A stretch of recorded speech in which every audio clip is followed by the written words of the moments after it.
Morning, everyone.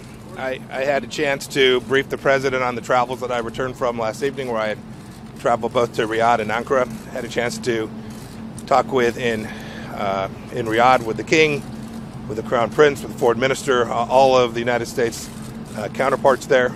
We made clear to them that we take this matter with respect to Mr. Khashoggi very seriously. They made clear to me that they too understand the serious nature of the disappearance of Mr. Khashoggi. They also assured me that they will conduct a complete, thorough investigation of all of the facts surrounding Mr. Khashoggi, and that they will do so in a timely fashion.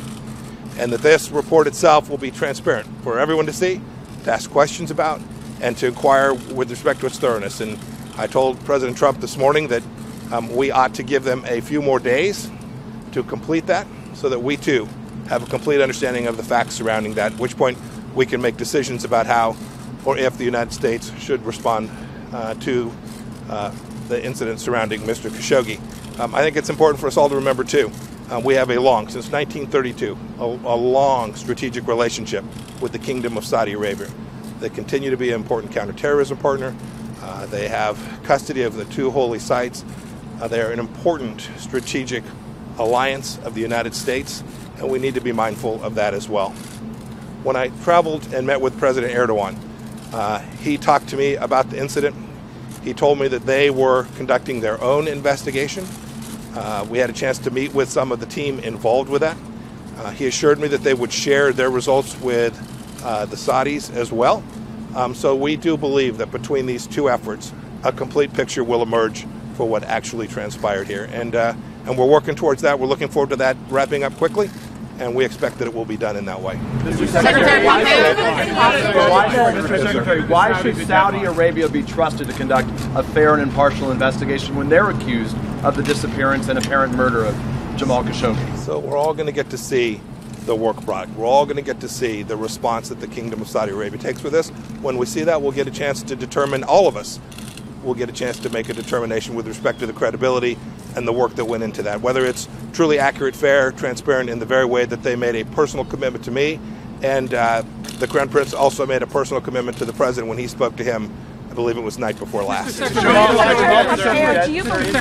lot of stories out there right now about what happened. Yeah, there are lots of. Tell us anything. There are lots of stories out there about what has happened.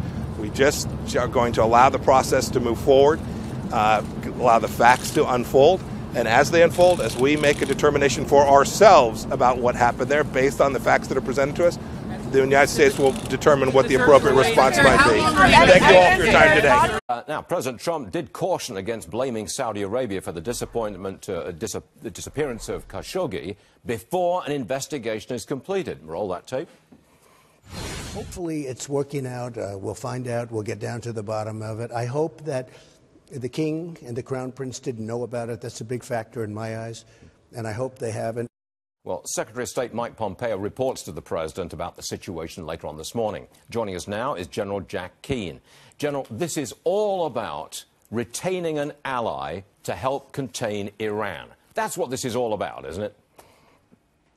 Well, yes, that's certainly one of the central challenges that we have, certainly in the Middle East. It's also about the fact that clearly we need regional stability, and you're talking to that there, but also oil is sustaining the global economy. Half of the world still depends on oil coming out of the Middle East, and we're also trying to keep a lid on Islamic terrorism, and the Middle East is the breeding ground for all of that. So you put all that together, and we've had a 70-plus year relationship with Saudi Arabia, and it's largely about trying to maintain stability in the Middle East and be an anchor for the last 38 years against Iranian aggression. No matter what, whatever punishment we mete out to Saudi Arabia, we're not going to break that alliance against Iran, are we?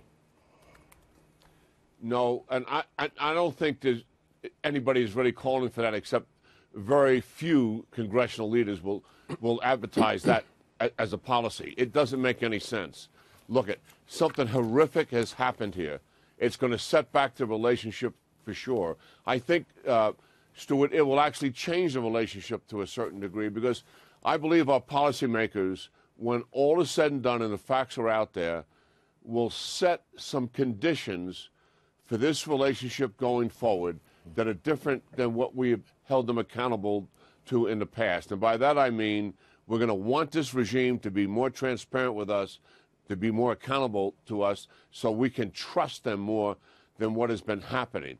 And I don't think we're going to just continue on the way we have been in the past. But we will not get a divorce, so to speak, with this relationship.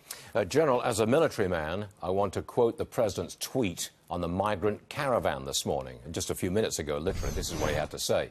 In addition to stopping all those payments to these countries which seem to have almost no control over their population, I must, in the strongest of terms, ask Mexico to stop this onslaught. And if I'm unable to do so, I will call up the U.S. military and close our southern border. Would you like to see the military get involved in this, General? Well, as best I can tell, there's nobody coming across that southern border that have guns in their hands and threatening the American people directly, and that's really the job of the United States military, to protect us from that kind of an onslaught. I share the president's view 100% that we have an open border, and we don't have a sovereign country with an open southern border like that where people can come across and seek refuge anytime they want.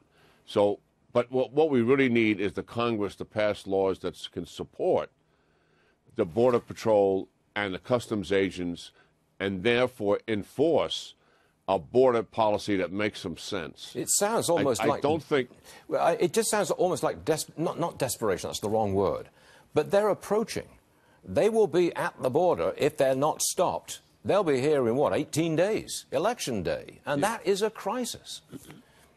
Well, I also think there's likely some political things going on here, but I'm not an expert at it, why they're coming at a time when the election is arriving. I do think he's right to appeal to the countries that we are providing aid to solicit their support in stopping these people from coming across, and certainly from Mexico itself. But listen, I mean, this problem is so much larger than these 2,000. We just heard from the Secretary of Homeland Security and the Secretary of Human Services say that we have 13,000 youth, children, that entered the country by themselves last year, and we are taking care of them. That is the problem we have with this open border. The Congress of the United States has got to act so our law enforcement officials can do what's prudent, and we don't have to use the United States military, certainly, to do something like that. All right, General Keane, always a pleasure having you on the show, and thanks for being here today, sir. Appreciate it, sir. Yeah, good talking to you, Stuart.